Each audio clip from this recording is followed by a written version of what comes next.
Stock x ray देखिए, इसमें हम आज बात करेंगे जेएसडब्ल्यू इंफ्रा पर।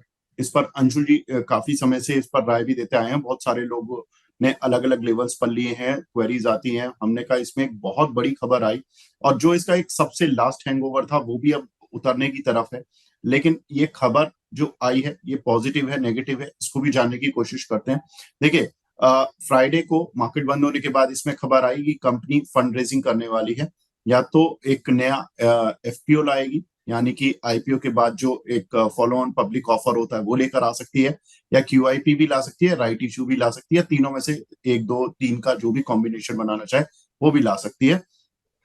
कंपनी 25 करोड़ नए शेयर जारी करने वाली है। ठीक है, हमने एग्जैक्टली 25 करोड़ ही बोला था जब हमने कैलकुलेशन लगाई थी कि 25 करोड़ शेयर कंपनी को नए जारी करने पड़ेंगे अगर प्रमोटर्स को अपना हिस्सा 75% या उससे कम पर लाना है, क्योंकि फिलहाल प्रमोटर की होल्डिंग 83.61% है और ये इनको अक्टूबर 2026 से पहले अपनी होल्डिंग 75% तक लानी जरूरी थी, क्योंकि लिस्टिंग सेबी के जो लिस्टिंग नियम है उसमें 3 साल के अंदर ये होल्डिंग करनी होती है उनको 75% से कम। और क्योंकि कंपनी अक्टूबर 2023 में लिस्ट हुई थी तो अक्टूबर 2026 से पहले इनको ये अपनी होल्डिंग कम करनी है। अब एफपीओ क्यूआईपी और राइट्स इशू के क्या मायने? देखिए, एफपीओ और क्यूआईपी में ज्यादा डिस्काउंट की संभावना नहीं होगी। क्यों नहीं होगी? क्योंकि एफपीओ आएगा तो एफपीओ जनरली जब एक अच्छी कंपनी का एफपीओ आता है तो वो इतने ज्यादा डीप डिस्काउंट पर जरूरत नहीं होती है कि ग्रुप अच्छा हो तो, कंपनी अच्छी चल रही हो तो। क्यूआईपी के साथ भी सेम सिचुएशन आती है। तो मैक्सिमम अगर स्ट्रीट डिस्काउंट लेती भी है देखती भी है तो 5 से 10% से ज्यादा का डिस्काउंट का डर नहीं है।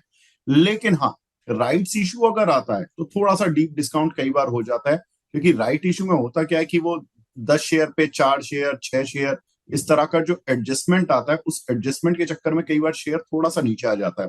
तो ये जो तीसरा कॉम्बिनेशन है ये थोड़ा सा शेयर के लिए थोड़ा सा नेगेटिव हो सकता है। लेकिन कंपनी करीब 5 से 6 हजार करोड़ रुपए इस तीनों कॉम्बिनेशन में या एक कॉम्बिनेशन में जाकर जुटा सकती है। कंपनी का आईपीओ का इतिहास कैसा है? इतिहास बहुत बढ़िया था। सितंबर 2023 में कंपनी का आईपीओ आया था। आईपीओ बिल्कुल जो हायर प्राइस रेंज थी उस पर इशू प्राइस बना। इशू का साइज करीब 23.5 करोड़ शेयर का था। 250 करोड़ रुपए कंपनी ने जुटाए थे। अब वो कंपनी के प्लान क्या है? देखिए, अब जब ये 75% होल्डिंग वाला जो हर्डल है, जो एक बाधा थी वो हट जाएगी तो फायदा क्या होगा? कंपनी के जो प्लान है उससे पता लग जाएगा आपको। 2030 तक कंपनी 39 हजार करोड़ रुपए का खर्चा करने वाली है, जिसमें कि 2030 तक अपनी जो क्षमता है वो डबल से भी ज्यादा कर लेगी। 177 मिलियन टन से बढ़ाकर 400 मिलियन टन तक ले जाएगी। कैश बैलेंस कंपनी के पास 3455 करोड़ रुपए का है दिसंबर तक। कंपनी का कंपनी ये भी कह रही है जी हम अगले 2 साल में ही अपना एबिटा भी डबल कर लेंगे, यानी कि ऑपरेटिंग प्रॉफिट दोगुना करने की कंपनी ने गाइडेंस दी हुई है। कंपनी कह रही है हमारा एबिटा करीब 2200-2400 करोड़ रुपए का, उसको बढ़ा के हम 5000 करोड़ तक ले जाएंगे, ये हमारा लक्ष्य है। कंपनी पर करीब 4654 करोड़ रुपए का कर्ज है। तो ये एक अच्छी चीज है कि कंपनी कैपेसिटी एक्सपेंड कर रही है, अपने एबिटा को डबल कर देगी। वैल्यूएशन कंपनी के अभी फिलहाल ट्रेलिंग 12 मंथ ईपीएस करीब 7.5 रुपए है। पी मल्टीपल 32 का चल रहा है। बुक वैल्यू 48.5 रुपए की है। अब अंशुल भाई से थोड़ा सवाल जवाब करते हैं। अंशुल भाई के भी कुछ सवाल है, मेरे भी कुछ सवाल होंगे। अंशुल भाई पहले आपका सवाल ले लेते हैं, आप बताएं। तो मेरा तो पहला ही सवाल है कि खुलना मेरे हिसाब से 240 रुपये चाहिए था, जहाँ लगा के बैठे थे कि यहाँ पे मिल जाएगा सारे क्लाइंटों का कि इस न्यूज के बाद गैप डाउन खुलेगा और मौका मिल जाएगा 240 में बटोरने का। तो ये गैप डाउन क्यों नहीं खुला? ये हाँ अंशुल जी, ये सवाल मेरा भी, मतलब मैं भी ये सोच रहा था कि आज गैप डाउन शायद हो सकता था। लेकिन इन्होंने जो कॉम्बिनेशन ऑफ थ्री कर दिया ना, पहले जो पहली बार थी, पहली चीज थी वो थी क्यूआईपी और राइट इशू। तो उसमें ये था कि शायद इंस्टीट्यूशनल इन्वेस्टर भी आ सकता है और राइट इशू भी ला सकता है। लेकिन जब एफपीओ और जुड़ गया तो उसमें डीप डिस्काउंट वाली जो क्लॉज है वो शायद हट गई। दूसरा कि जो डीप ये डिस्काउंट में क्यों नहीं खुला, हो सकता है कि जब ये फंड रेजिंग पर जाएंगे जब डिस्काउंट पर आ जाए, एक पॉसिबिलिटी ये भी है। दूसरी पॉसिबिलिटी ये भी हो सकती है कि जो बड़े निवेशक होते हैं उनको पता है ये आखिरी इस कंपनी के साथ बाधा थी, वो हट रही है, तो धीरे धीरे जो पोर्टफोलियो इन्वेस्टर होते हैं वो हो सकता है कि यहाँ से ही इन्वेस्ट करना शुरू कर रहे हो। या राइट इशू के लिए भी अगर किसी को अप्लाई करना है तो वो पहले शेयर लेगा तभी तो उसको राइट इशू मिलेगा। तो ये भी एक पॉसिबिलिटी हो सकती है कि आज उतना शायद गैप डाउन नहीं खुला।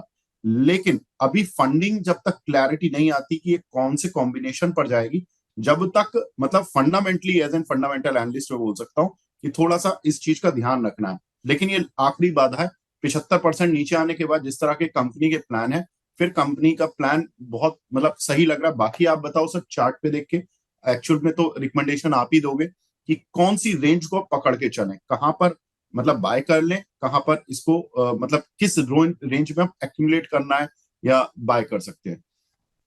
मैं तो डिसअपॉइंटेड हूँ सर। मैं मान के चल रहा था आज सुबह की 240 रुपए में मिल जाएगा।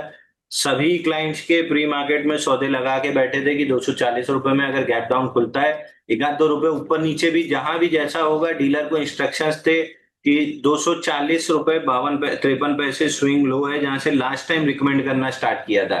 लास्ट टाइम आपको याद होगा कि यहीं से मार्च 2025 में 240 के आसपास से रिकमेंड करना स्टार्ट किया था, जहां से 3 ही 4 हफ्ते में 324 रुपए गया था। 1 2 3 4 5वें हफ्ते में 324 गया था।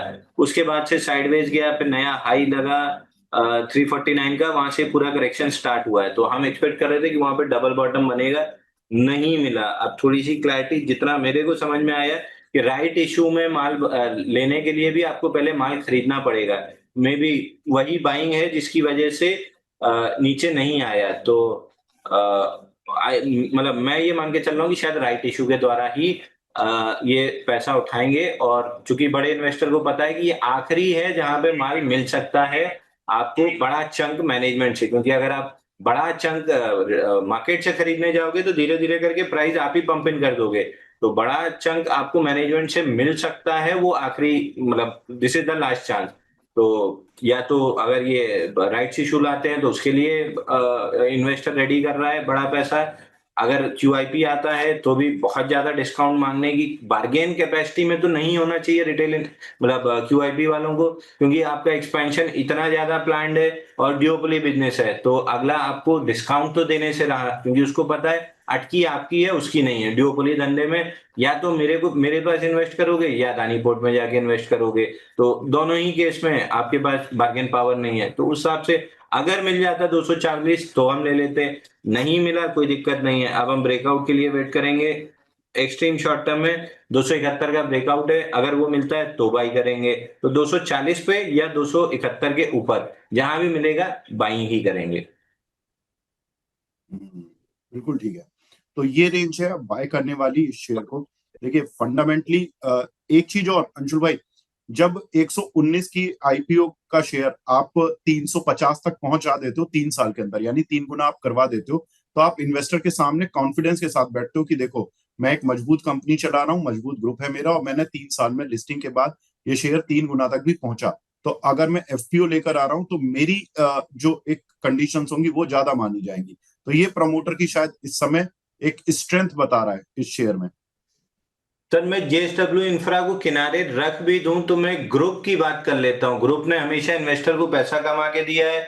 ग्रुप में कभी कॉर्पोरेट गवर्नेंस के इशू नहीं रहे हैं, कभी कोई गलत काम किया नहीं है। तो मैं तो अगर इसके मतलब इसको डिस्काउंट भी कर दूं कि एक शब्द इसके बारे में ना पढ़ूं, मैं सिर्फ केवल ग्रुप के ऊपर चला जाऊं, तो भी रेपुटेड ग्रुप है। तो अगेन फिर वही चीज है ना, हर चीज हर तरह से हर चीज पॉजिटिव है। आखिरी ओवरहैंग बचा था, वो 6 8 महीना लग गया खिंचते खिंचते, और 3 4 महीना लगा देगा खिंचते खिंचते। तब तक एक्सपेंशन का भी पैसा 12 से 15 महीने में फ्लो होना स्टार्ट होना है। 3 4 क्वार्टर के रिजल्ट में आपको धीरे धीरे चीजें दिखने लगेंगी। तो आखिरी मौका है, भरना है भर लो, नहीं 1 1.5 साल बाद फिर वही जो 128 में आईओसी 8 हफ्ते 9 हफ्ते नहीं चला तो आप फ्रस्ट्रेशन में आ गए, आज 178 रुपए में पछता रहे हैं। बाकी शेयरों में टाटा स्टील भी जब 128 में नहीं चल रहा था आप पछता मतलब फ्रस्ट्रेट हो रहे थे, आज 200 रुपए में आप आ तो रहे खरीदने के लिए। तो फिर वही चीज है, मौका है, या तो दबा के सो जाओ तकिए के नीचे, या फिर जब 360 का ब्रेकआउट आएगा, जब पूरी दुनिया मोमेंटम प्ले करने आएगी, महंगा खरीद लेना। तो ultimately it is your decision your call.